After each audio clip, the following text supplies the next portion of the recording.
बिहार में 5 सीटों पर राज्यसभा का चुनाव होना है, लेकिन उस चुनाव से पहले एनडीए के भीतर सियासी खलबली नजर आ रही है। देखिए, मैं जिस 5 सीट की बात कर रहा हूं उसमें से 2 सीट बीजेपी को आसानी से मिल रही है और वो जीतेगी। 2 सीटों पर आराम से जेडीयू जीतेगी, लेकिन एक सीट पर मसला फंस रहा है और मांझी कह रहे हैं कि मैं और चिराग कह रहे हैं कि मैं।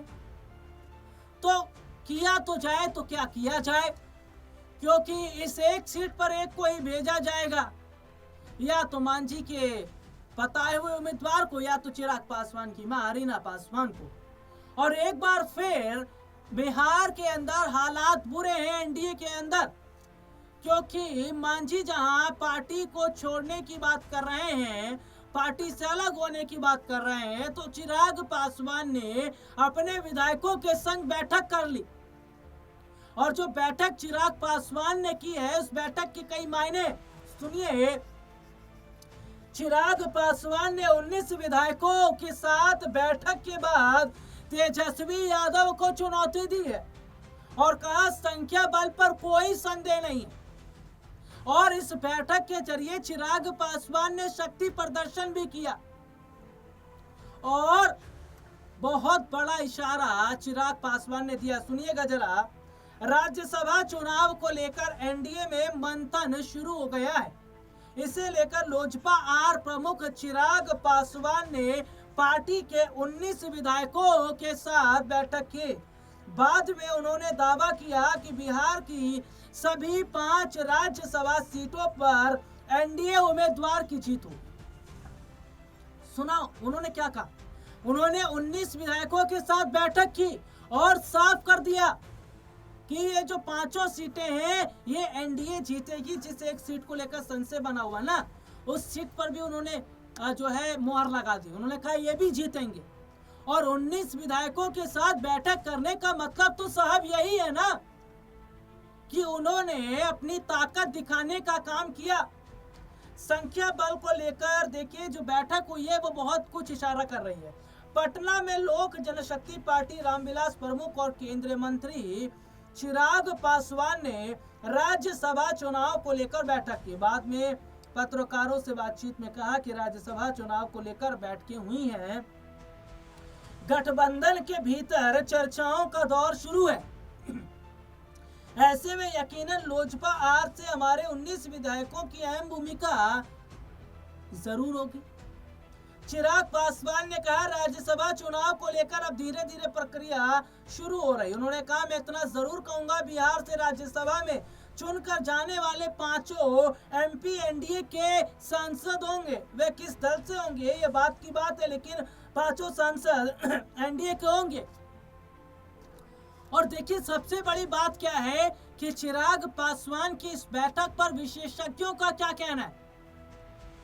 उनका यह कहना है कि चिराग पासवान ने इस बैठक के जरिए यह बताया कि हमारे जो 19 विधायक है ना, इनका बहुत बड़ा समर्थन है। और देखिए सबसे बड़ी बात क्या है कि चिराग पासवान और मांझी के बीच बिहार के विधानसभा चुनाव से पहले सियासी खींचतान देखने को मिल रहा था, चुनाव से पहले ही।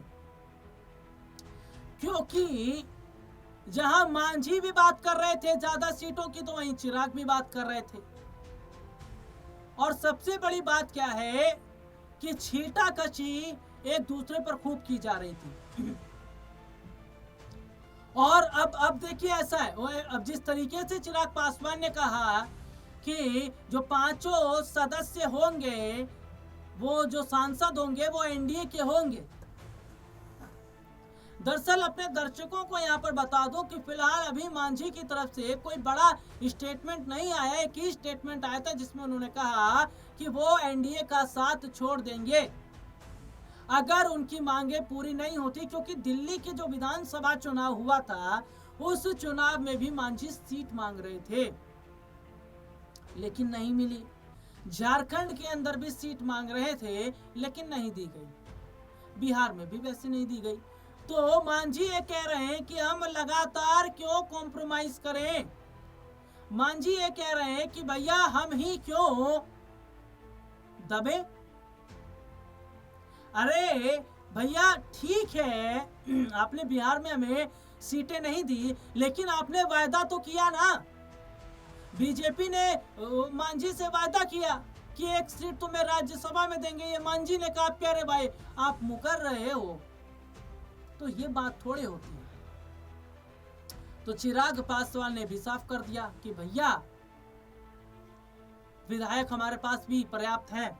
और यहाँ एनडीए में एक बार फिर फूट पड़ रही। देखिए, लोक जनशक्ति पार्टी प्रमुख चिराग पासवान ने हालांकि तेजस्वी यादव पर निशाना साधा, क्योंकि देखिए मैं यहाँ पर जरा बात करूं कि चर्चा चल रही है कि तेजस्वी को राज्यसभा भेजा जाएगा। इसके लिए आरजेडी के नेताओं की बयानबाजी भी हो रही है, लेकिन क्या ये संभव है? क्या हो पाएगा इतनी आसानी से? क्योंकि विपक्ष को 6 विधायकों की जरूरत है। 5 ओवैसी के हैं और 1 बसपा का। लेकिन देखिए यहाँ तेजस्वी ने खुद अपने पैर पर तो कुल्हाड़ी मारी थी। बिहार चुनाव से पहले ओवैसी ने हाथ बढ़ाया था दोस्ती का, गठबंधन का, लेकिन तेजस्वी यादव अपने ही अकड़ में थे। अरे हटिए ना, हमारा अपना ही मुसलमान वोट बैंक बहुत है और पता चल गया कितना वोट बैंक है, और इसमें फायदा ओवैसी ही कमा गए। तो यहाँ देखा जा रहा है कि दाल इतनी आसानी से नहीं गल पाएगी, या इतनी आसानी से ये मसला नहीं सुलझेगा साहब, जितना सोच रही है आरजेडी।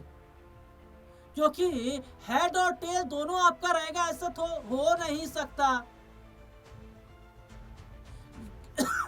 क्योंकि आपको झुकना तो पड़ेगा। और देखिए सबसे बड़ी बात है कि चिराग पासवान का जो स्टेटमेंट आया उसमें उन्होंने कहा कि मुंगेरी लाल के सपने ये लोग देख रहे हैं। ये मुंगेरी लाल के सपने ये तब से देख रहे थे जब बिहार में विधानसभा का चुनाव होना था। उस चुनाव से पहले भी इन लोगों को यही लग रहा था कि हम सरकार बनाएंगे, हम सत्ता में आएंगे। तेजस्वी तो खुद को मुख्यमंत्री तक की बात कर रहे थे, लेकिन जनता ने बता दिया। तो तेजस्वी यादव ने खुद अपने पैरों पर कुल्हाड़ी मारी है। जिस तरीके से पार्टी के भीतर जो अंतर कला हुई और जो रोहिणी आचार्य ने लगातार संजय को घेरा, जो तेजस्वी के करीबी हैं, तेज प्रताप भी घेर रहे थे, मीसा भारती भी नाराज चल रही थी। तो ये तमाम चीजें जो बर्बाद कर गई आरजेडी को। अब तेजस्वी का सपना साकार होगा या फिर नहीं, ये तो नहीं कहा जा सकता। लेकिन जिन विधायकों के संग बैठक की चिराग पासवान ने, इससे एक बात तो साफ है कि चिराग ने अपनी शक्ति दिखाने का काम किया। क्या इसका बड़ा फायदा होगा ये आने वाले वक्त में देखो। फिलहाल इस प्रोग्राम में